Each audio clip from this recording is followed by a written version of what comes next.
네, 우리 4월 11일 화요일 새벽 예배를 하나님 아버지께 올려드리도록 하겠습니다. 우리 사도신경 하심으로 우리의 신앙을 고백합니다. 전능하사 천지를 만드신 하나님 아버지를 내가 믿사오며 그 외아들 우리 주 예수 그리스도를 믿사오니 이는 성령으로 잉태하사 동정녀 마리아에게 나시고 본디오 빌라도에게 고난을 받으사 십자가에 못 박혀 죽으시고 장사한 지 사흘 만에 죽은 자 가운데서 다시 살아나시며 하늘에 오르사 전능하신 하나님 우편에 앉아 계시다가 저리로서 산자와 죽은 자를 심판하러 오시리라. 성령을 믿사오며 거룩한 공회와 성도가 서로 교통한 것과 죄를 사하여 주시는 것과 몸이 다시 산 것과 영원히 산 것을 믿사옵나이다. 아멘. 우리 찬송가 91장 슬픈 마음 있는 사람, 찬송가 91장 슬픈 마음 있는 사람 함께 찬송하시겠습니다.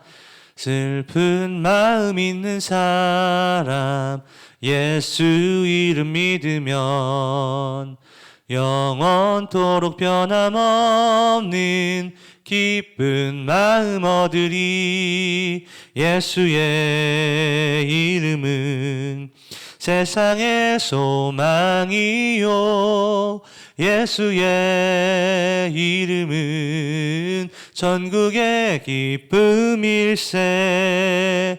거룩하신 주의 이름 너의 방패 삼으라. 환난 시험 당할 때에 주께 기도드려라.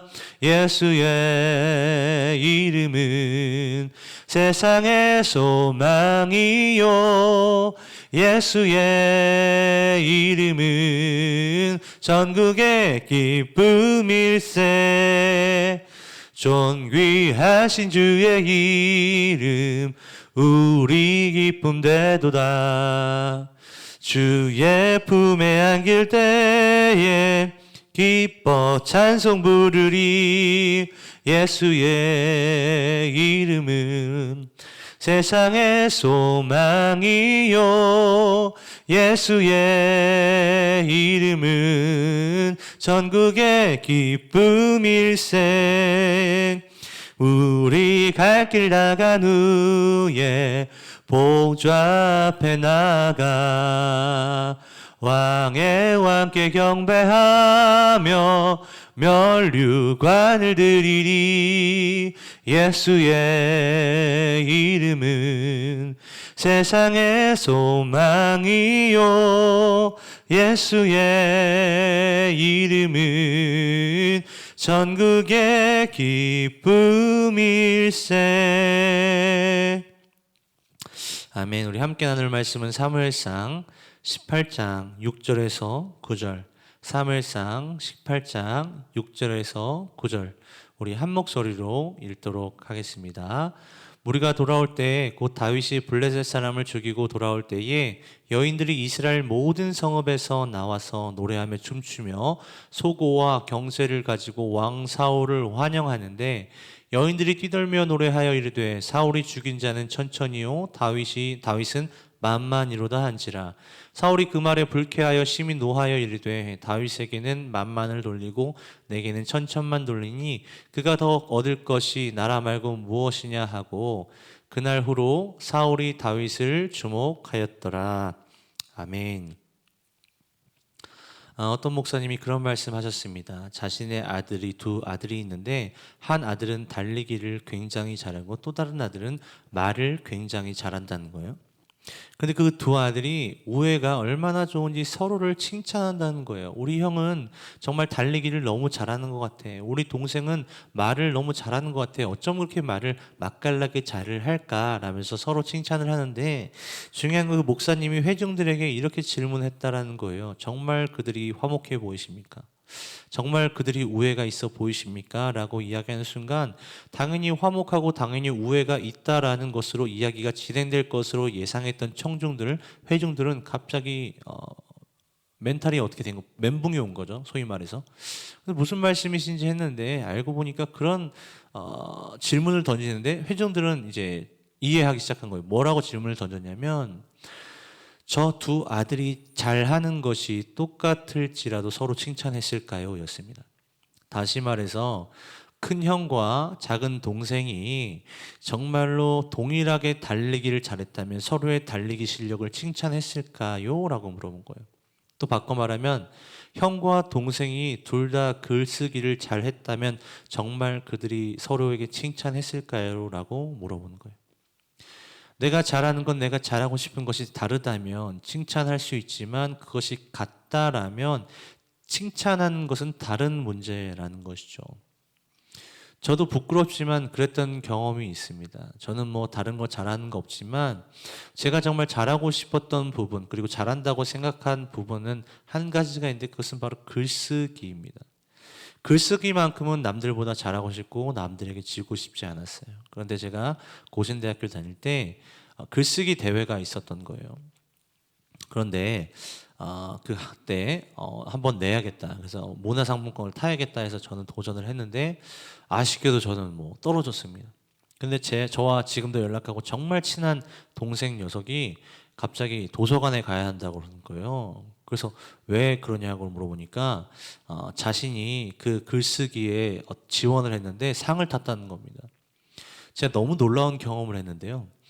그 동생이, 그렇게 사랑했던 동생이 순간 너무 밉더라고요. 너무 싫더라고요.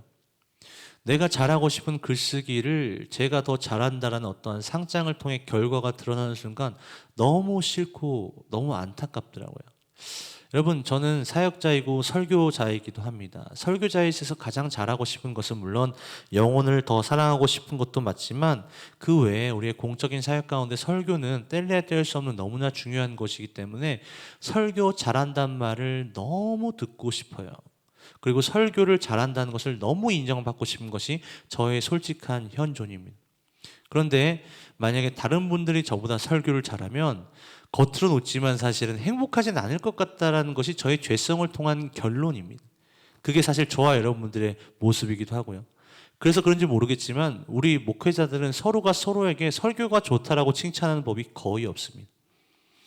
그런데 여러분에게도 어떤 화두를 던져주고 싶은 것이 무엇이냐면, 여러분 주변에서 정말로 내가 예수 믿는 사람으로서 누군가를 칭찬해 주는 것 너무나 마땅하고 당연하고 기쁠지 모르나, 반대로 내가 잘하고 싶고 내가 열등감이 있는데 그것이 상대방이 내가 없는 것을 가지고 있다면 사실은 그것을 칭찬하지 못하는 것이 우리의 죄성이라는 것이죠. 오늘 본문에 보면 다윗은 골리앗을 쓰러뜨렸죠. 어제 말씀을 통해서 다윗이 골리앗을 쓰러뜨리고 나서 다윗이 이제 오는데 여인들이 문제예요. 여인들이 뭐라고 하냐면 사울은 천천히요, 다윗은 만만이라고 이야기를 하는 것입니다. 근데 그때 당시 사울은 사실 전에 보면 다윗이 골리앗을 쓰러뜨렸을 때 사울이 다윗을 사랑했거든요. 그런데 갑자기 사울에게 미움 다툼 시기가, 투기와 분쟁, 계속해서 이러한 마음들이 생겨나면서 다윗을 주목했는데 그 주목은 미워했고 시기 때문에 생겨난 주목이었습니다. 여러분, 그렇다면 사울에게 있어서 가장 중요하고 사울이 가장 탁월하기를 바랬던 것이 무엇입니까? 여인들의 입방아에서 본인이 만만이 되고 10만이 되고 100만이 되고 1000만이 되고 싶었던 것. 즉 중요한 건 무엇이냐면 사울에게 있어서 가장 중요한 가치관, 가장 중요한 것은 백성들에게 받는 인기였습니다. 여러분 보십시오. 제가 수학을 못했고 관심도 없습니다. 그런데 누가 와서 어떤 목사님은 수학이 만만인데 윤동이 강도사는 수학이 0.5다 이래도 저는 아무렇지 않을 거예요. 그죠? 그런데 어떤 목사님은 설교를 굉장히 잘하는데 윤동이 강도사는 설교를 너무 못한다라고 하면 저는 가슴이 아플 겁니다.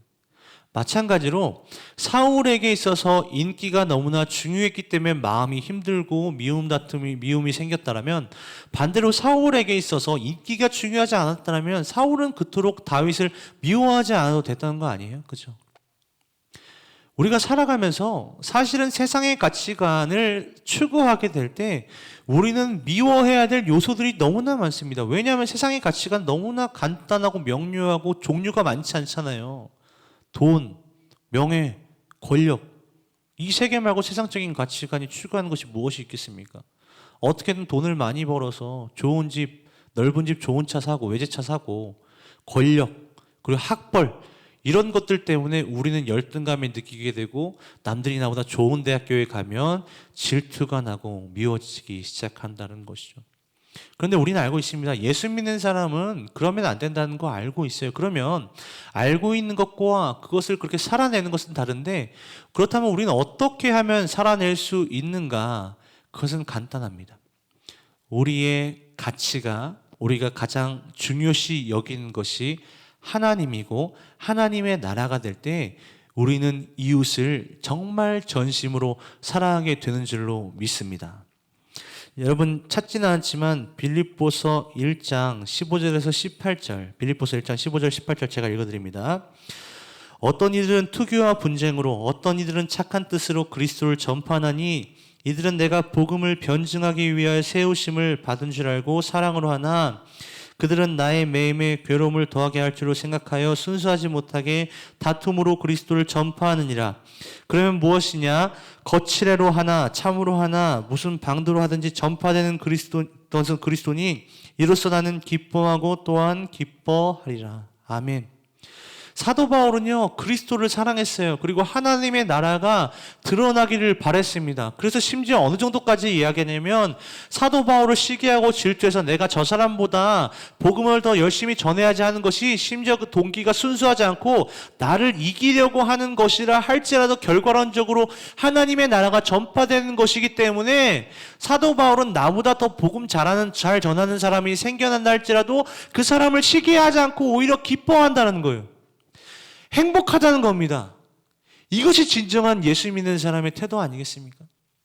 사울이 가지고 있는 세상적인 가치관과 인기에 편승하게 되면 우리는 누군가를 미워할 수밖에 없고 질투할 수밖에 없고 시기할 수밖에 없고 뒷담화를 깔 수밖에 없지만, 우리가 정말로 하나님을 사랑하게 된다면, 하나님의 나라를 확장하는 일에 나보다 또 다른 이가 더 열심히 일한다면 우리가 그것만큼 행복할 것이 어디 있겠습니까? 그것만큼 축복하고 권면할 것이 어디 있겠습니까? 사랑하는 성도 여러분, 이러한 모습이 저와 여러분들 가운데 있기를 진심으로 축복합니다. 그래서 정말 우리가 하나님을 사랑하게 되고 그분의 사랑을 체험하게 되면 결과론적으로 우리는 이웃을 자발적으로 사랑할 수밖에 없는 거죠. 내가 미움, 다툼, 시기, 질투가 하나님의 사랑이 내 마음 가운데 스며들게 되고 하나님의 사랑이 내 인생의 가장 중요한 가치가 되게 되면 이웃을 사랑하지 말래야 사랑할 수밖에 없고 시기 다툼을 할래야 시기하지 않을 수밖에 없는 것입니다. 말씀을 정리하겠습니다.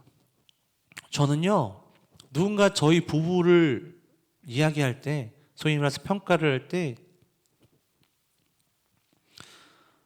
윤동이 네가 너무 아깝다. 왜 아내랑 결혼했냐? 네가 너무 아까운 거 아니야? 너 너무 손해 아니야? 이런 말 들으면 기분 나빠요. 반대로 제 아내에게 윤보람이 아깝지. 왜 윤동이라는 사람이랑 결혼했어? 라고 하면 제가 낮아져도 기뻐요. 왜?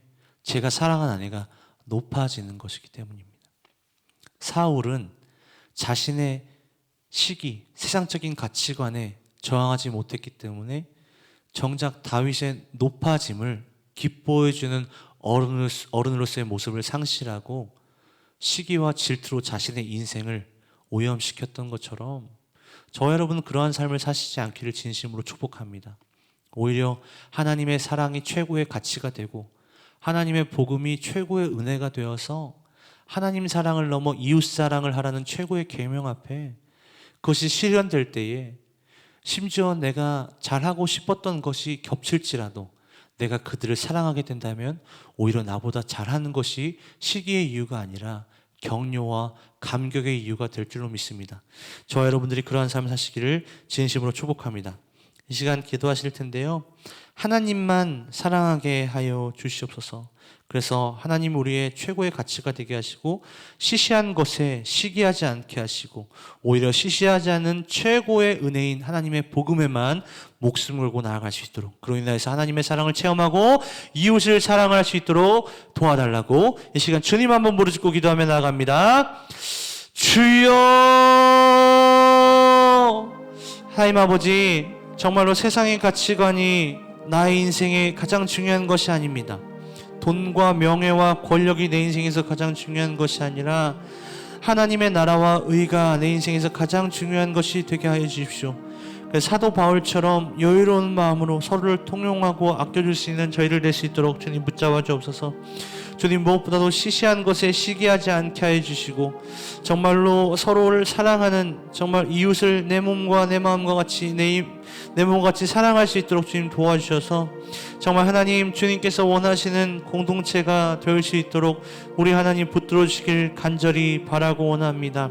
이 시간 내가 갖지 못한 것들이 내 주변의 사람이 갖고 있다 하여서 부러움을 넘어서 시기하고 질투하고 결국 미워한다면 이 시간 회개하오니 용서하여 주시고 우리의 가장 중요한 마음 1번지에 성령 하나님 좌정하여 주셔서 더욱더 충만케 역사하여 주셔서 이 땅의 것들이 아니라 하나님의 것으로 만족하며 다른 어떠한 것에 흔들리지 않을 수 있는 믿음을 허락하여 주셔서 우리 공동체가, 우리 교회가 더욱더 화평하고 화목이 넘치며 평화로운 교회가 될 수 있도록 주님 인도하여 주시옵소서.